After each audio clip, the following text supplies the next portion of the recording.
I'm Becky and I'm coming to you from Dortmund, Germany, where I live with my two cats.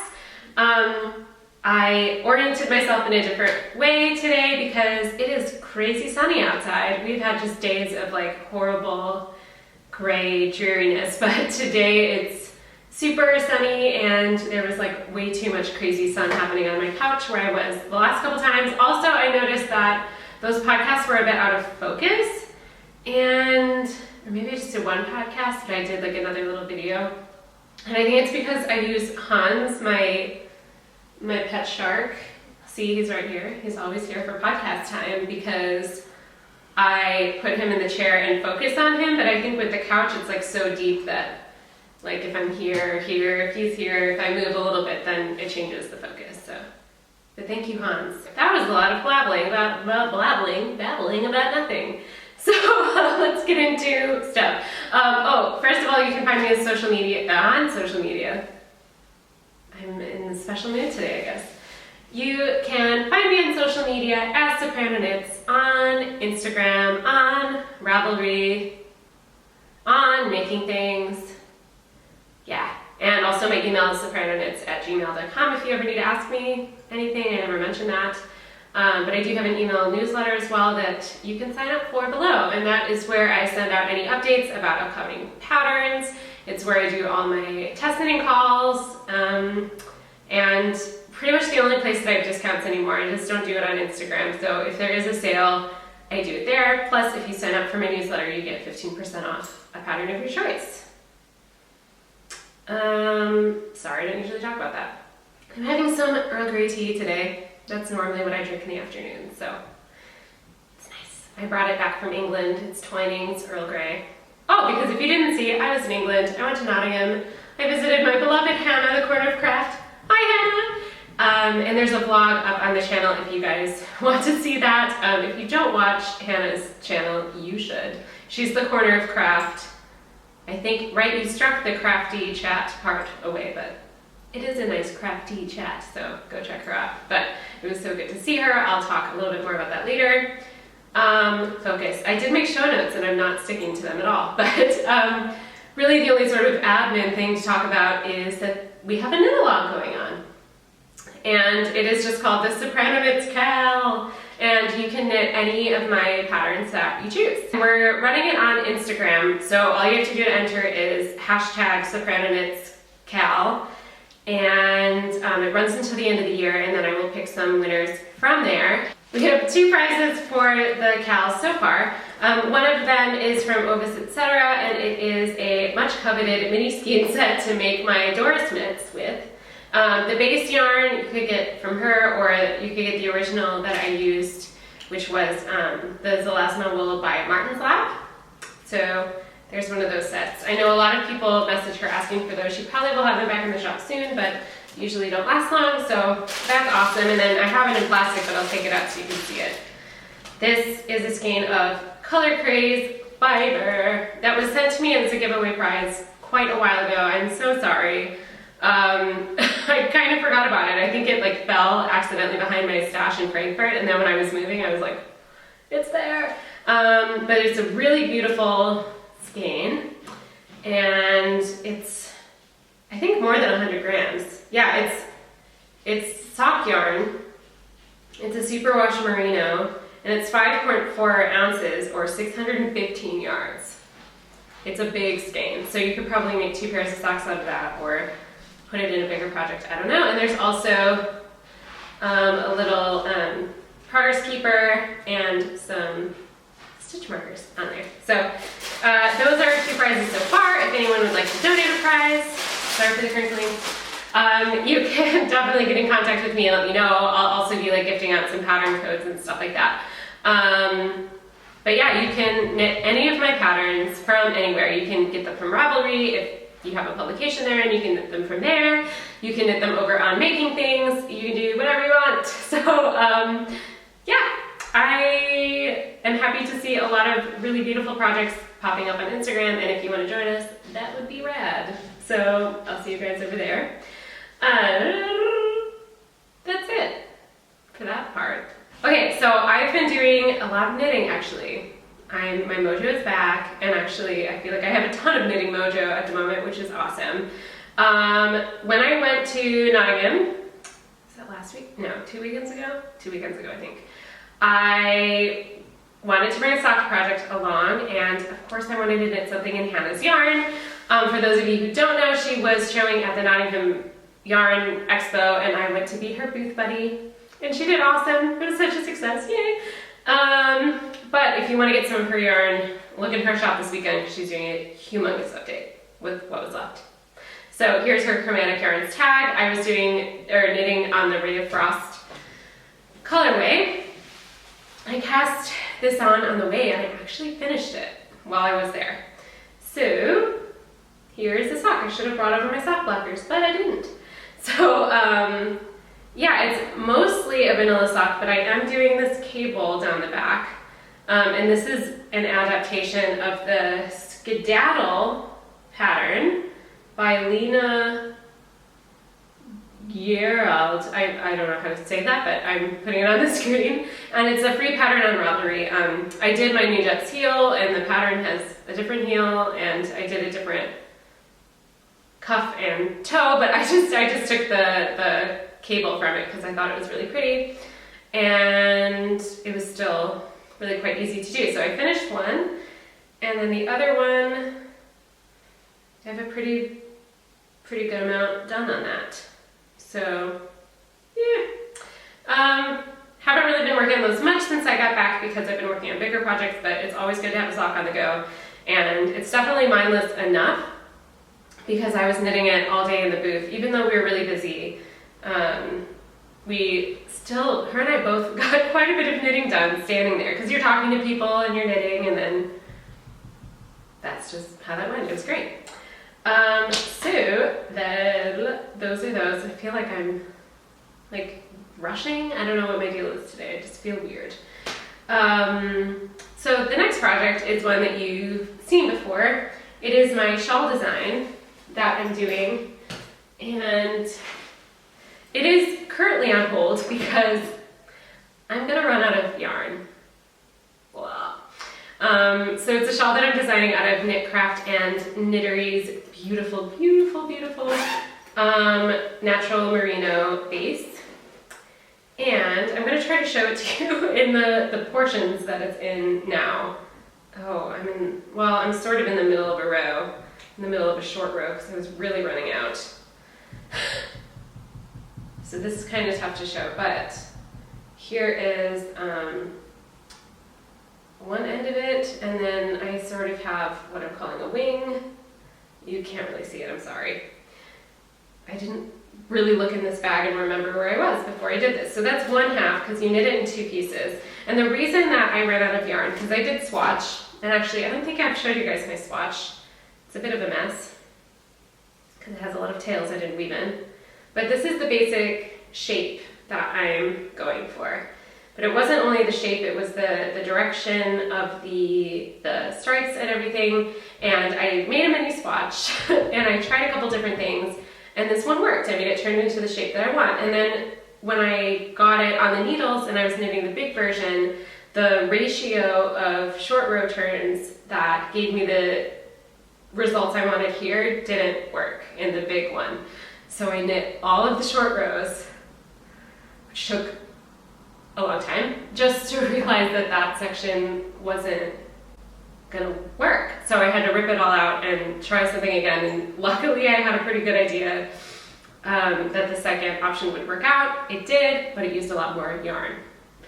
So I got 4 skeins from Morgan, 4 skeins of fingering weight yarn for this project, and I ran out. So I mean, this shawl does use up a lot of yarn. However, I'm knitting it at a smaller gauge than normal. Usually I knit my shawls on a 3.5 millimeter, which is US 4, and I'm knitting this on a 3.25, I believe.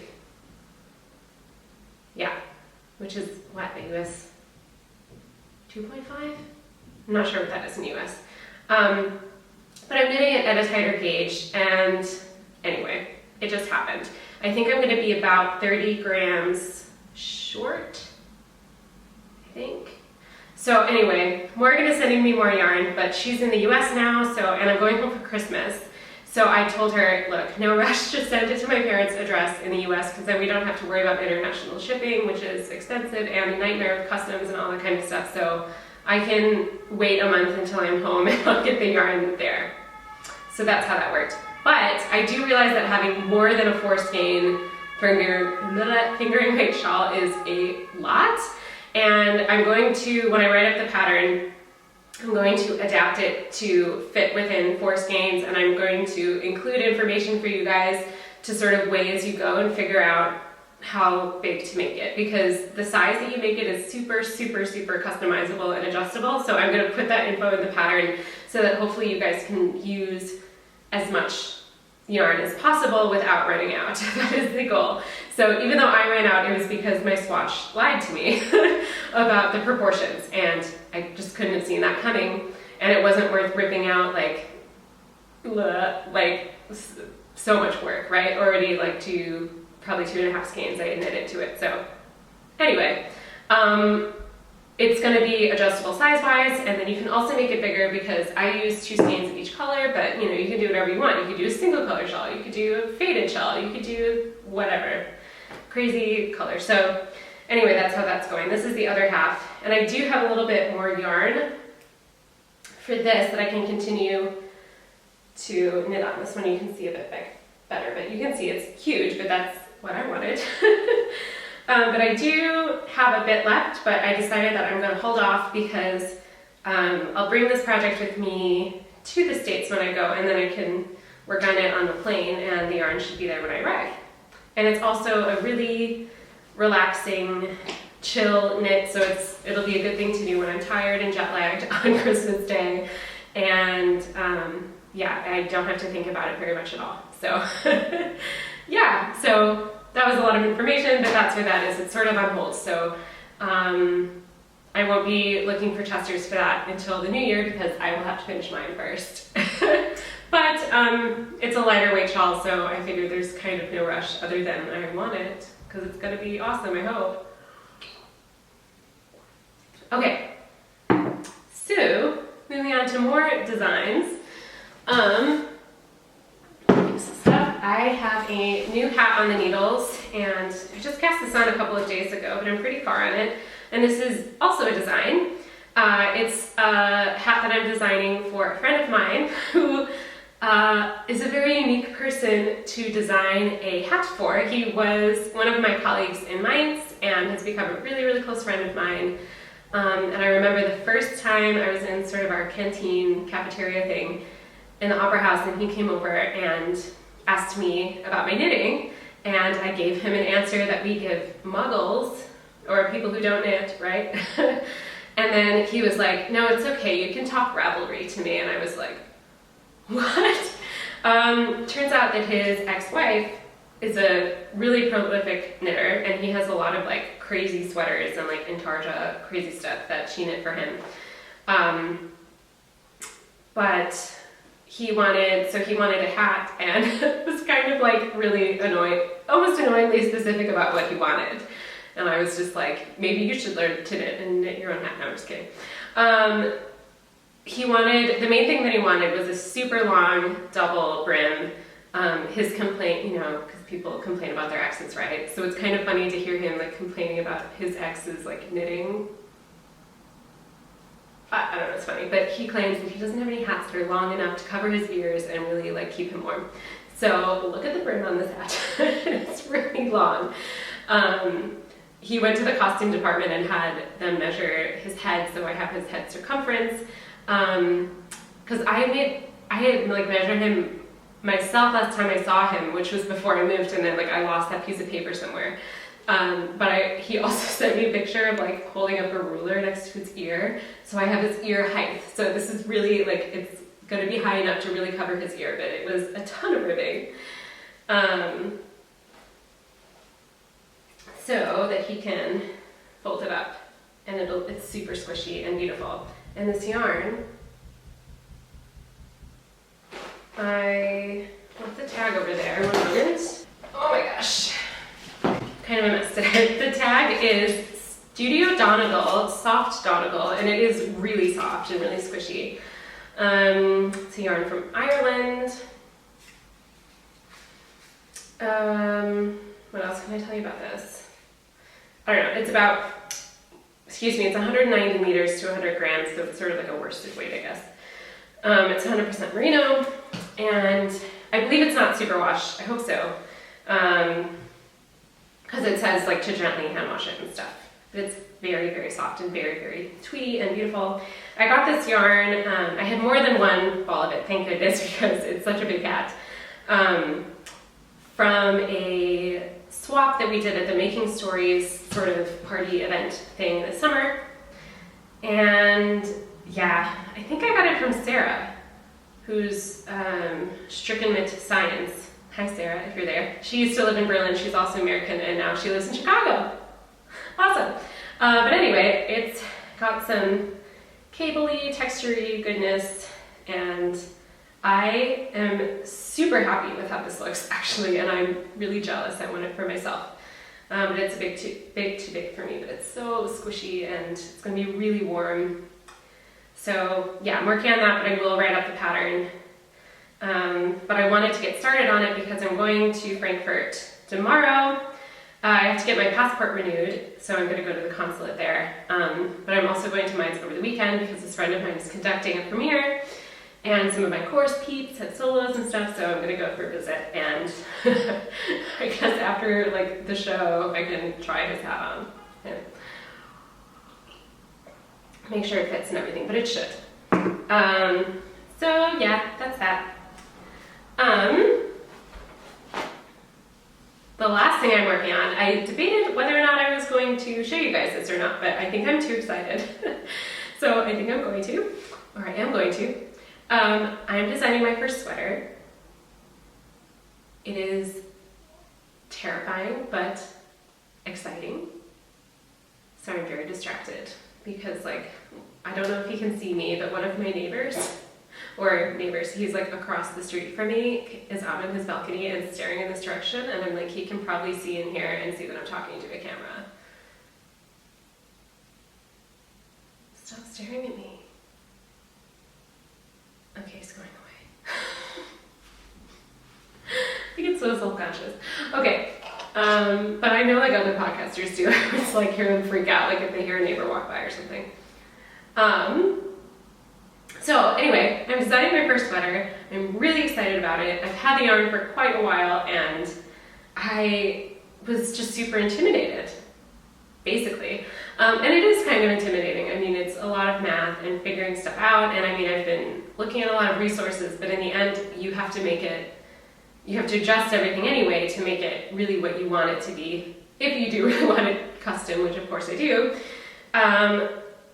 So yeah, the yarn that I'm using is, I have my basket of it back here, this gorgeous Oysters and Pearls yarn from my friend Anne, and this is 100% Targhee Columbia wool, and it's a 2-ply worsted weight, but it's really, I would say it's more like an Aran or even a light bulky. I'm knitting the body of the sweater on an US 8, which is a 5mm. Yeah, 5mm. So, and I'm a pretty loose knitter. I guess that would make the needle size sound bigger. Anyway, no, it'd make it sound smaller. Yeah, because like I use like a 2mm for socks. Anyway, it's neither here nor there. It's going to be a pullover It is a circular yoke, and I'm pretty much almost done with the yoke, I think. I'll go into that, but here's what I have so far. So it uses these caliper cables that I used on my Kaluna socks. I love this stitch so much that I wanted it on a yoke, and I think it's kind of awesome. Or I think it's totally awesome. I'm really excited. I have tried it on. The reason that I said it's maybe almost done in the yoke is like where to separate for the sleeves is stressing me out, but I'm just reminding myself that if I don't like it, I can always rip it out. I did put in a lifeline right under where I finished doing the cabling. I put it in the original yarn color though, just for aesthetics. And you see it is longer in the back. I did put in short rows, yay. And it does have a pretty high neck, which I wanted, and then I was like super unsure about it because I was knitting it and I was like, it looks really small, but it does fit over my head, and I like it. I think it's cool. It's like not a turtleneck, it's sort of like a mock turtleneck. And it's just gonna be so warm and cozy and awesome. And I'm really excited about it. I think it's gonna be great. I mean, it's the idea, and part of the reason I'm freaking out so much about where to divide for the sleeves is because I'm looking at other patterns and I'm looking at other resources, and they say the yoke length should be this long, but I'm like, where are you measuring that from? like here, like where a crew neck usually is, like it depends on the neckline, right? So that's kind of confusing to me. But I had this on like a bib last night, and then I was trying my other yoke sweaters on underneath it and sort of like comparing, like, okay, like this is where the separation is. I don't want it to be too baggy. I want it to be a fairly fitted sweater. On me, I want it to have some negative ease. If you wanted it to have no ease or positive ease, of course you could just make a bigger size. But that's the idea for me. So I'm gonna try to separate for the sleeves tonight, and hopefully it'll be correct so that I can just knit on it when I'm traveling. And yeah, I don't know. I hope you guys like it. I am super excited. What can I say? Yeah, it's been quite an adventure and a lot of time crunching numbers and scratching my head and trying to figure out how to fit everything in. Because yeah, I mean, fitting this stitch pattern into a bunch of sizes has its challenges a little bit. It's just, and also at this gauge, it's not so normal of a gauge. I'm currently knitting at 4 stitches per inch.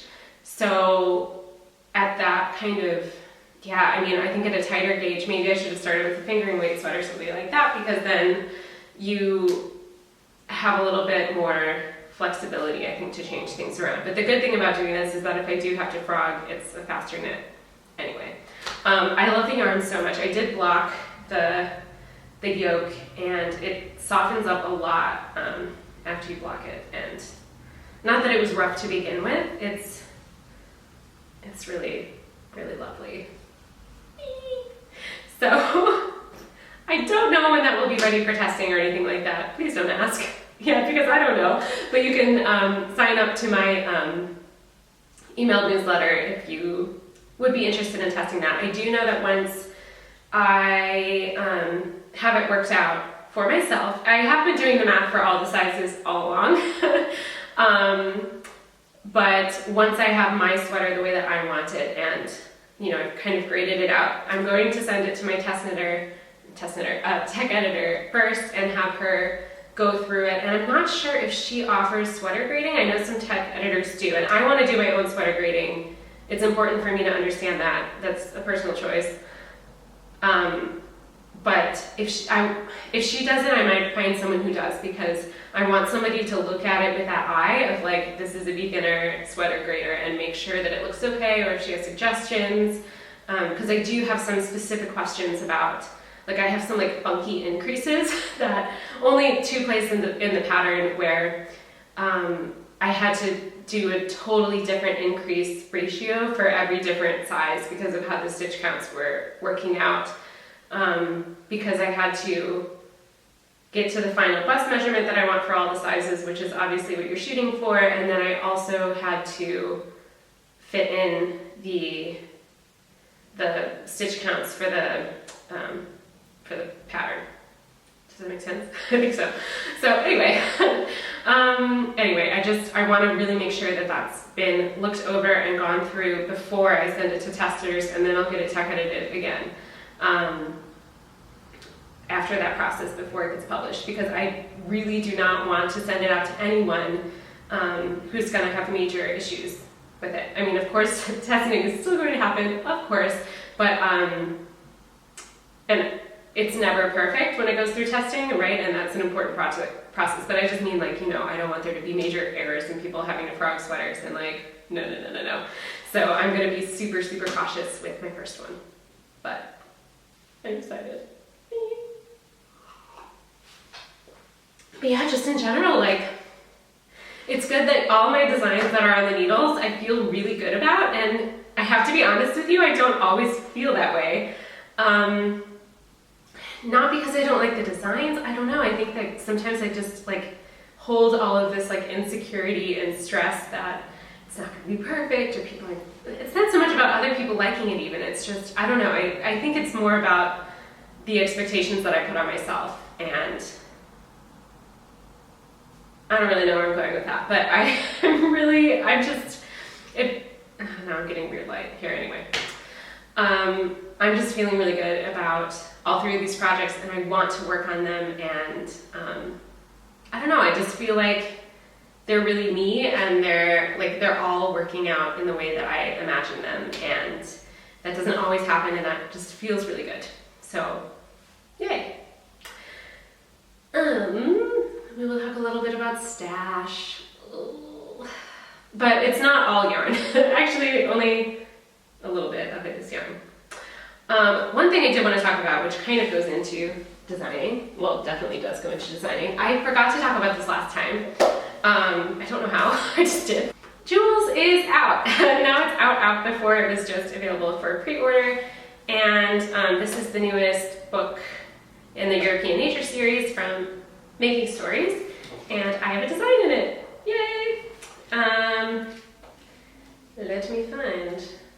It is the Spinel mittens. They are designed in Tulliver yarns, and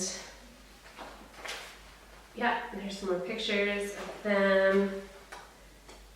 They're colorwork mittens. My first time doing colorwork mittens, but they're kind of not your traditional colorwork mittens. So I think they're really cool. I know that Elka of Tulliver Yarns has kits put together so that you don't have to buy whole skeins to knit the mittens, because for the colorwork you use a pretty small amount. So she has a couple kits up in her shop, and I'm really, really tempted to get a kit and knit my own pair. And because I would love to have a higher contrast pair.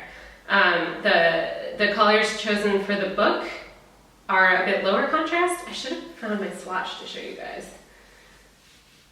I don't know where it is. But in my head I had imagined a bit more higher contrast and have it be a bit more like jazzy poppy. So I kind of want to make a version like that. A couple of testers chose more of those color palettes, and I was like, yes. But anyway, the book is out. You can go over to Making Stories if you want to order a copy directly from them, or you can find where they have it in local yarn shops, I believe, on their website. So yeah. Another thing I've had for a little while that I totally forgot to talk about last time is my new ball winder. It is so beautiful and so awesome. And I have gotten some questions about this on Instagram, because I posted about it on Instagram. I will link below. They are all handmade in Estonia.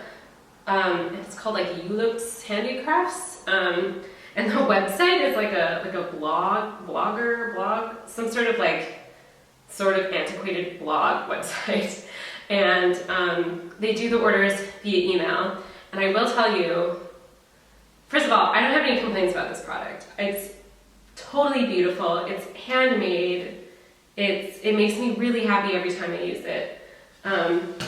Also, You could use it flat on the table, but it also has a clippy thing that you can put on the side, and you can put it on either side, which is nice.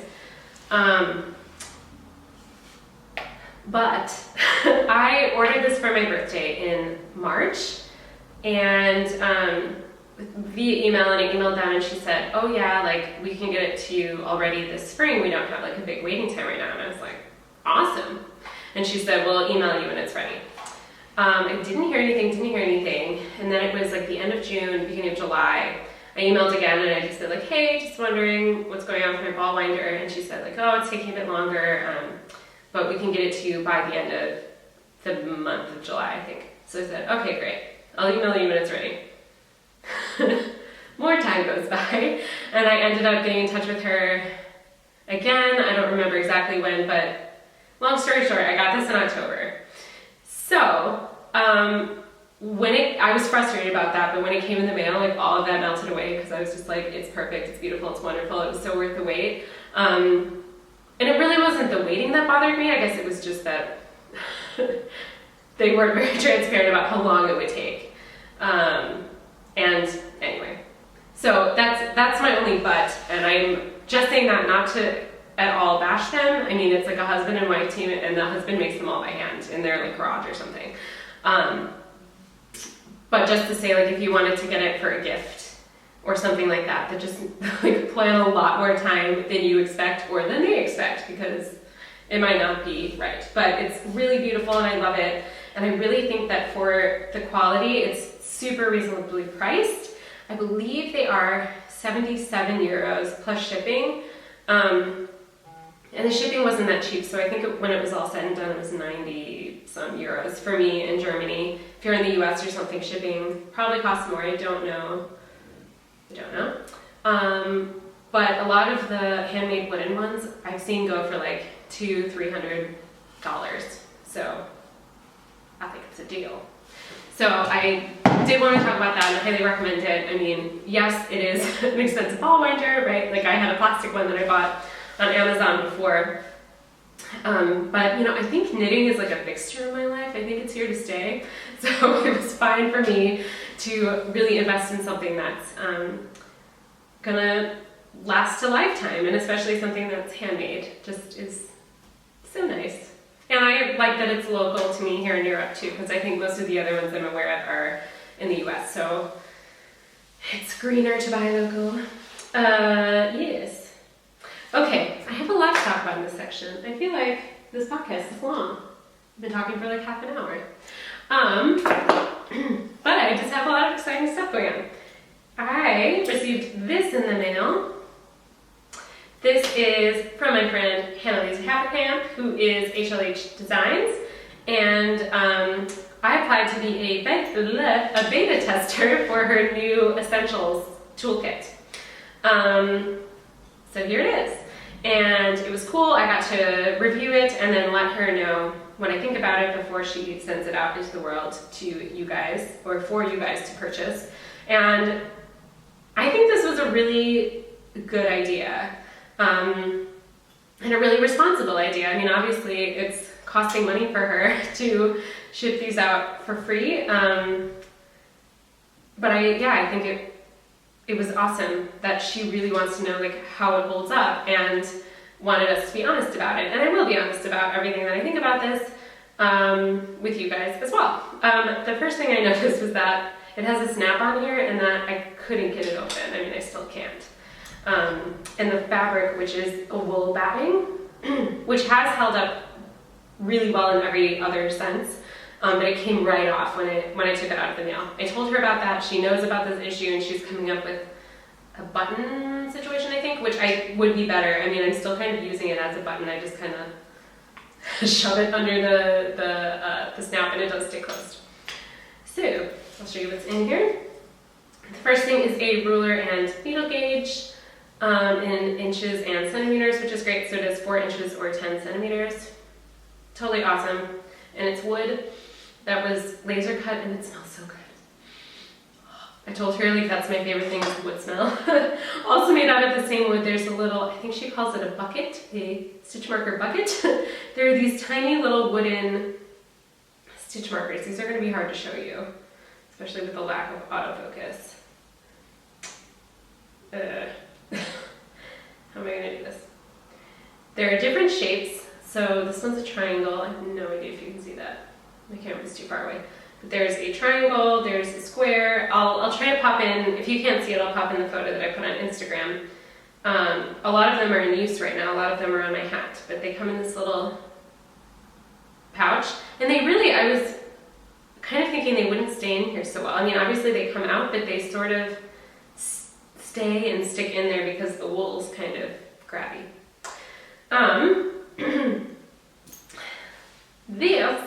This is a darning needle, and it's made out of, it's ceramic. This was my least favorite part of the toolkit, because it's just too big. I don't know if I have my other needle here to kind of show you, but I just find this part of the needle way too thick. I tried Kitchener socks with it, and I didn't enjoy it. And I also found it too big to weave in ends on like even this bulkier sweater that I'm working on. So I wasn't the biggest fan, but when I gave her this feedback, she told me that some people really loved it, and they loved that it sort of opened up the stitch as they were weaving in ends. So it was one of those things that, you might love it, you might hate it. But it's definitely different. So, if you have another darning needle that you love and you want a second one, there's that. And my favorite part of this kit are the scissors. You guys, these are the best scissors ever. And I want them. To me, it would be worth it to you just buying these scissors. Buying the kit just for the scissors, because they're that good. They're super sharp, super amazing, really pointy. They just cut through wool like butter. And I feel like I don't have another pair of scissors that does it that well. And these are made in Germany. They're beautiful. I did take this whole kit with me to Nottingham, and these got through, whoa, I almost just poked myself. These got through airport security just fine. So, I'm not totally sure when she's planning on launching these kits, to be completely honest with you. But make sure that you follow her on Instagram at HLH Designs. She also has a great newsletter, so just make sure to follow her, and I will also try to let you guys know when it's released. Yay! Okay, and then the last thing I have acquired is yarn. I told Hannah when I went to, I blame Hannah, I blame you. When I went to Nottingham, I was like, don't let me buy yarn. But I found such a deal, so she couldn't not let me do it. And this really sad news is, I'm gonna preface this with somebody asked on the vlog, because I showed this off where I bought it from, and I can't give you the answer to that. The map of the booths is really unclear, actually. So I re-looked at the map, and I couldn't figure out which booth it was. There's no tag on the main yarn, and I tried chatting with the guy who was selling it and asking him where he got it from, and I think he took that as me trying to steal his trade secrets or something. He was like, I'm not telling you, and I was like, I mean, all I know is they're Yorkshire sheep, and that he has the secret. I don't know. But I got this giant yarn baby, and it's so awesome. So it is rustic yarn. It's tweedy. It has specks in it. Oh my gosh, it's so amazing. And I believe it's 350 grams of yarn, and per 100 grams is about 250 meters. Yards? Meters. I think meters. See, now I can't ask him. We'll just have to find out what I knit with it with the gauges. I'm hoping it'll be enough for a sweater for me, for a kind of cropped sweater. God, I hope so, because I didn't buy two. And I don't know where to get it. It smells good. But yeah, this was 10 pounds. So I could not buy it. I mean, it's so awesome. And then also from him, this one does have a tag, but it's not the name of the booth, so again, I don't know. This, which is mohair and nylon. Yeah, 78% mohair, 22% nylon. This was listed as a DK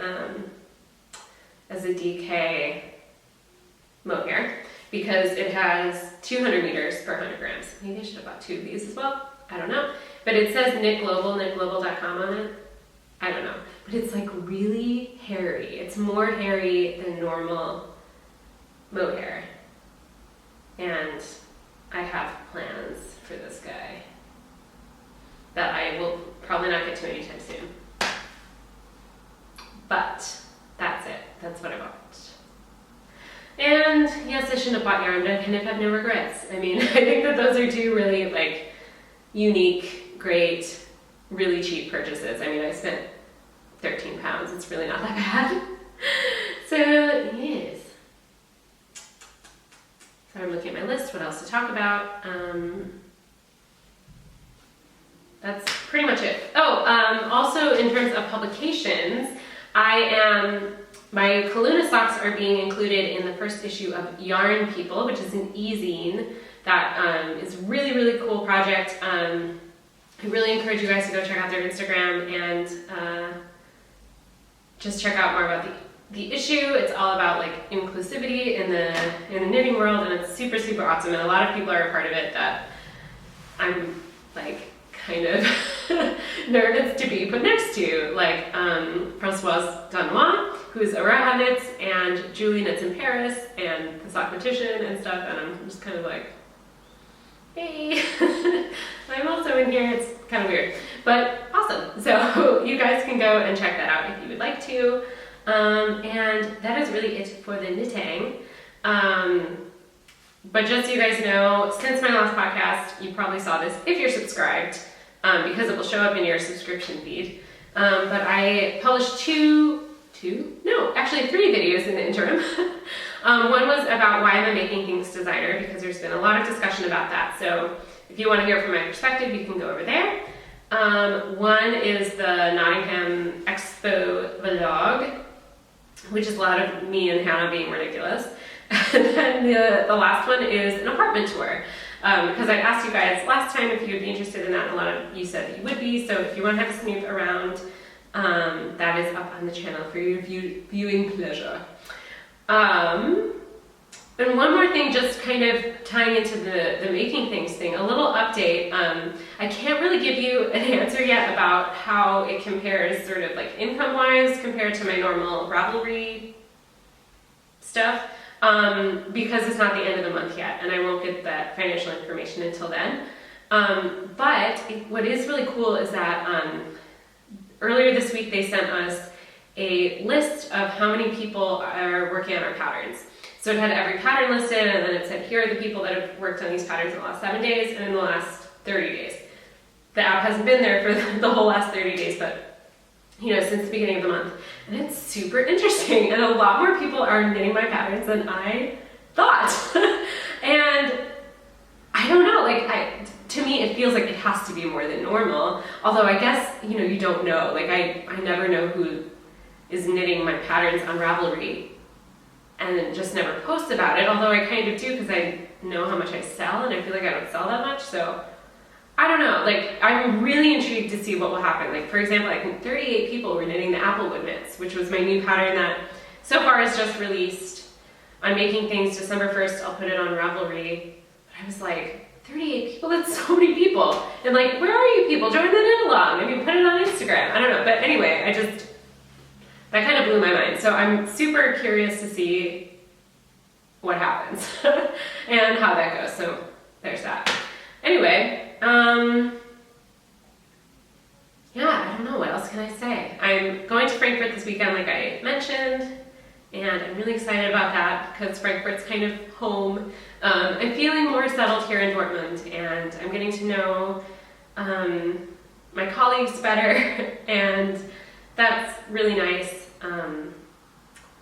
But yeah, I mean, I have a lot of close friends still in Frankfurt. I'm going tomorrow night to another Thanksgiving dinner thing, and I'll be going to my knitting group on Monday, which I can't wait for, and yeah, so that's really exciting. We didn't have our performance this weekend, and Monday is always our day off, and half of Tuesday as well, so I'm gonna go get my passport renewed, get that out of the way, because I'm going home for Christmas, which is also news, so I'm really happy about that as well. It's super weird that we have Christmas and New Year's off Usually in the theaters we work on those holidays, so going home to the States just wouldn't be possible. And there are shows on those days, but the house is doing West Side Story this year, and so that's sort of like the party show, so they're doing that on Christmas and New Year's, and we have off. Sorry. And we're not being used in that. I mean, yes, it has chorus, but I think they wanted some more like typecast people for that instead of the opera singers. So anyway, I'm really excited about that. I'm just able to go home for a week. It's not a super long time, but I actually found some flights that really weren't that bad. And I mean, it'll be the first time in 3 years that I've been home for Christmas, and that'll be really, really, really nice. So yeah. See that my battery's flashing at me anyway. It is Black Friday, not shopping. But if you celebrated Thanksgiving, I hope you had a really lovely one. I pretty much did nothing yesterday out of the normal. I had to work and stuff, but it didn't make me sad that I was missing it because I'm going home for Christmas, so that's good too. But anyway, I hope you guys are doing really well. I hope you have lots of knits. It's getting really cold where we are, so. And that's all. I will talk to you guys soon. So thanks so much for watching. If you want to give me a like and a subscribe, that's always appreciated. I'm awkward. Or leave me any comments or questions down below. I love reading those as well. So I'll talk to you guys soon. Bye!